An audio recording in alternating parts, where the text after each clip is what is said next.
first two Ahsoka episodes introduced viewers to the enigmatic Marrok, a new Inquisitor whose identity is still a mystery to many. Former Jedi who had converted to the evil side and joined Darth Vader's elite team of Jedi hunters, the Inquisitors, dedicated their life to eradicating the final remnants of the order to which they had formerly belonged. The Inquisitors were usually thought to have been exterminated before to the release of the first Star Wars film. However, it seems that one Inquisitor survived the Empire. Marrok is said to be an Order 66 survivor who turned into a mercenary following the collapse of the Empire, which explains how they have endured for so long. Though Ahsoka Tano had previously easily defeated other Inquisitors, Marrok is obviously very strong and skillful, as seen by the tough matchup she had with her. However, Marrok is also completely quiet in Ahsoka episodes 1 and 2, which has caused many to conclude that they are still hiding their actual identity. Here are 5 hypotheses on Marrok's true identity. Paul Diddy Darnell, a stuntman with a plethora of expertise in the Star Wars universe, portrays Marrok. Darnell is a man, but other theories contend that Marrok is a woman, more particularly, that Barriss Offee, a Mirialan Jedi Knight, is Marrok in reality. Barriss was Ahsoka Tano's close friend, but during the Clone Wars, she started to doubt the Jedi Council and finally turned to the dark side. She carried out a terrorist assault on the Jedi Temple itself and let Ahsoka take the fall for it.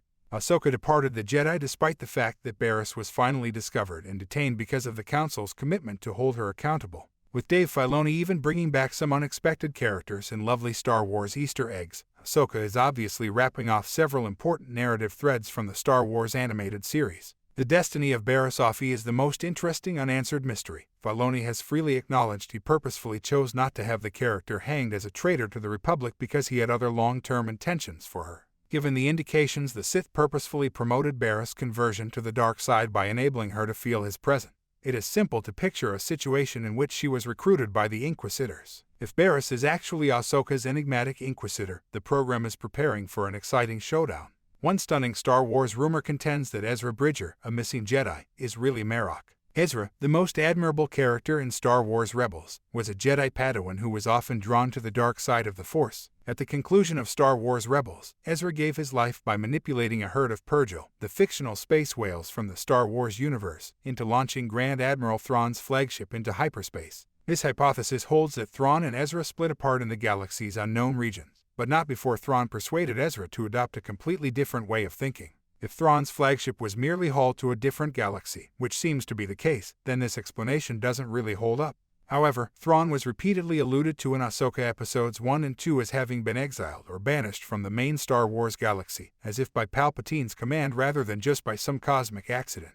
Thrawn could have managed to get away in this galaxy, but he might have really been sent to Peridea, possibly as part of his effort to comprehend the evil side of the Force. If that's the case, he could have forgotten an injured Ezra. A third hypothesis is that Marrok is Starkiller, Darth Vader's covert apprentice. In actuality, Galen Marrok, who first appeared in Star Wars: The Force Unleashed, was the hidden apprentice of Darth Vader and the son of an Order 66 survivor. Starkiller was very strong and a genius in the Force, but he finally realized he was only a pawn in Darth Vader's and the Emperor's own designs. Starkiller being reinstated into the canon and becoming an Inquisitor has long been a goal of Dave Filoni's. The theory that Ahsoka's Inquisitor is really Starkiller has one drawback, however. While aficionados of the previous Star Wars expanded universe would be thrilled, the great majority of viewers would not be affected emotionally by this. Galen Marrok wouldn't have any affinity for Ahsoka Tano or any of the other Ahsoka characters, therefore the discovery of Marrok's actual identity wouldn't come as a shock to him. It would be the worst type of reveal, one that just has lore-related implications and has no bearing on characterization.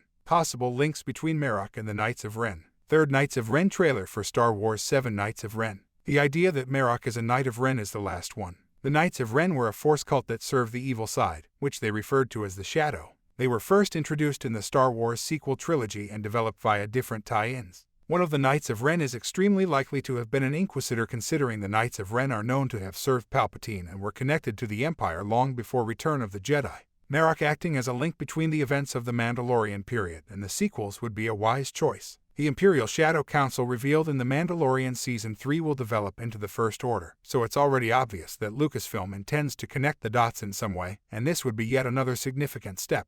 The Starkiller hypothesis and this one have the same issue in that they both have significance in terms of canon but not characterization. Therefore, it should be seen as much less plausible.